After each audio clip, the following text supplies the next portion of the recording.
All right. Well, good afternoon, everyone, and thank you all for being here. Welcome to the brand new Soldotna Fieldhouse.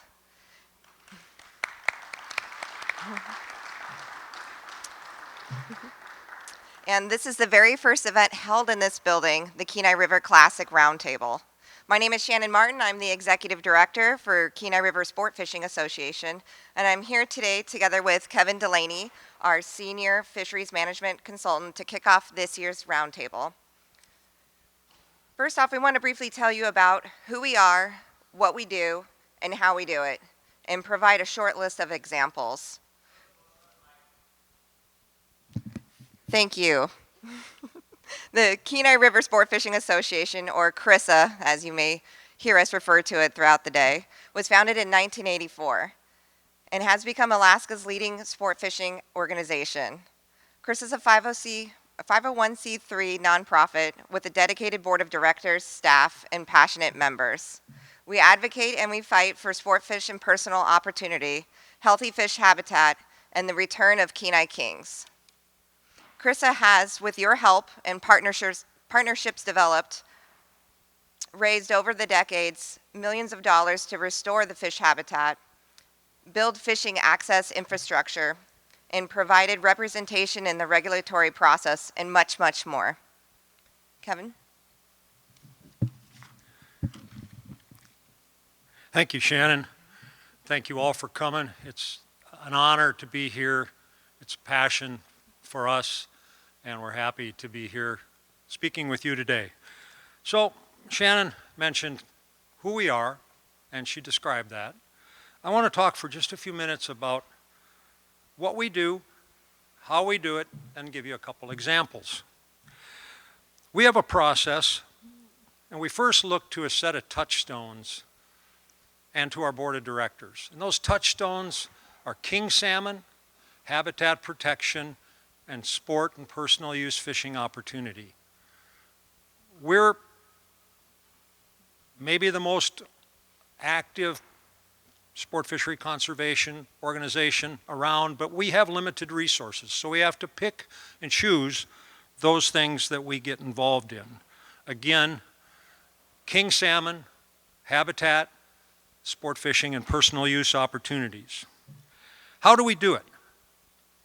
Two words come to mind: professionalism and engagement. Professionalism, well, we're privileged to have a board of directors who are awesome. They're engaged with us, they're engaged with the communities, the businesses, and the politics of the state, and we thank them very much, those of us on the staff. Professionalism. Shannon and her staff, Natalie and Chastity, awesome representatives of the organization in the city, the region, the state, and nationally. Shannon mentioned the consulting staff. There's myself, very brief bio, 30 years almost with Alaska Fish and Game, 15, 16 years now as a senior management consultant for Kenai River Sport Fishing Association.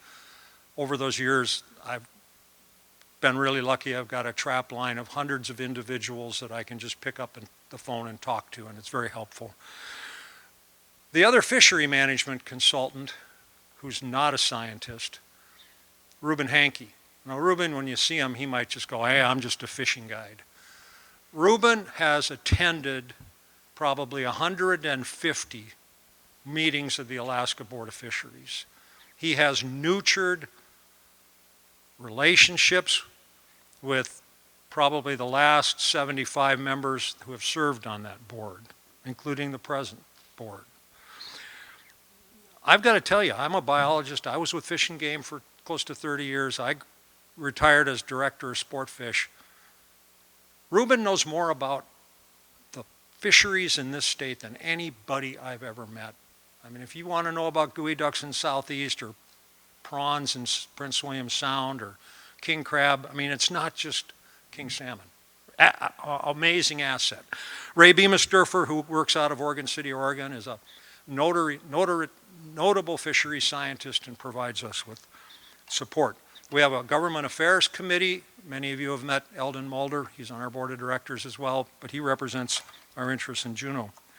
So let me talk just a few minutes more here and then move on. But engagement.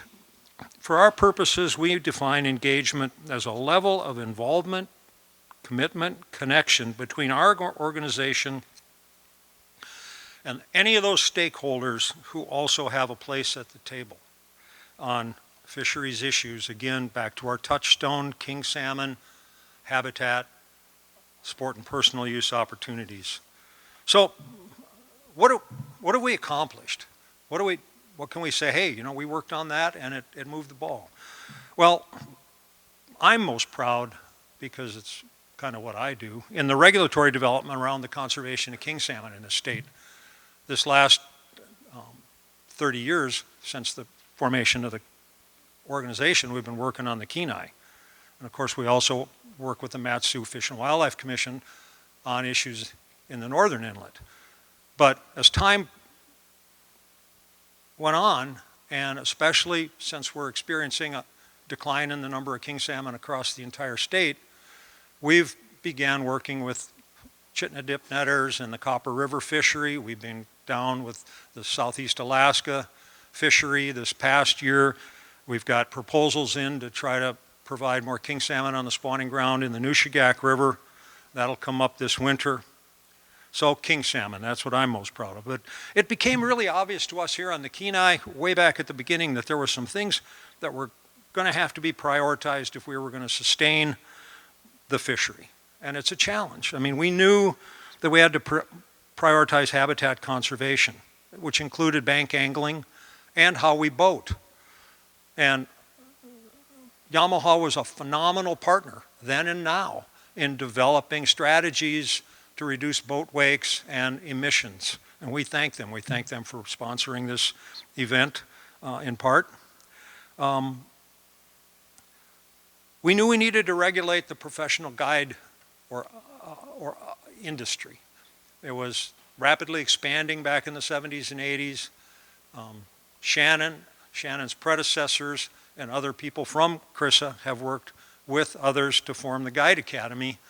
And although because of constitutional constraints we can't put a ceiling on the number of guides, we can sure raise the bar and create a level of professionalism, and that's what we have sought. We were instrumental. We had a place at the table when the personal use fishery was converted from a fishery that was only open to the public after the upper limit of the escapement goal for sockeye salmon was projected or achieved, to a fishery now that has a regular season, regular bag limits, and the chance to expand when the resource will allow. And I can tell you personally, I had a place at that table when that regulation was passed. We also have interacted with the department day in and day out, Ray, our scientist, establishing escapement goals and understanding the science that they do, because you know, science has uncertainty associated with it, and if you don't understand that uncertainty, you're just going to make poor decisions. The other example, and there's a couple individuals in the crowd here who I'd like to acknowledge, and that is we came to the realization that we were going to have to work with the upper sub-district set net fishery to develop selective harvest strategies. I'm going to talk more about this in the king salmon presentation, but we've got the Gabriels and Gary Hollier here, or set netters, and they've worked hard, and their heart's been in the right place to develop selective harvest strategies to put more kings in the river and still have a chance to run a business on sockeye. Well, about the rest of the meeting here, we're going to have a video presentation from Senator Sullivan, who's going to be here tonight. We appreciate that. Then following Senator Sullivan, we're going to have 3 panels, and one on king salmon, one on the state's private nonprofit hatchery system, and one on fisheries and government. Now, what Shannon and I tried to do here, and we hope it really pans out, is recognize that any of us could get on the computer, plug in some stuff, and have an AI-prepared presentation delivered to us, boom. That would satisfy some of your information needs. But what we've assembled here today in those panels are individuals who have been in the arena, if you remember that Teddy Roosevelt saying. And they're going to tell the stories of their experiences and relate the data as they do that. And so I'm expecting dialogue, conversations. We're going to be soft moderators. These are the people that have had their, either had or have their hands on the controls. And it's a privilege to have assembled this group. So with that, we're going to go to Senator Sullivan, and after that, we'll assemble the first panel up here and talk about king salmon. Thank you all for coming. Thank you very much.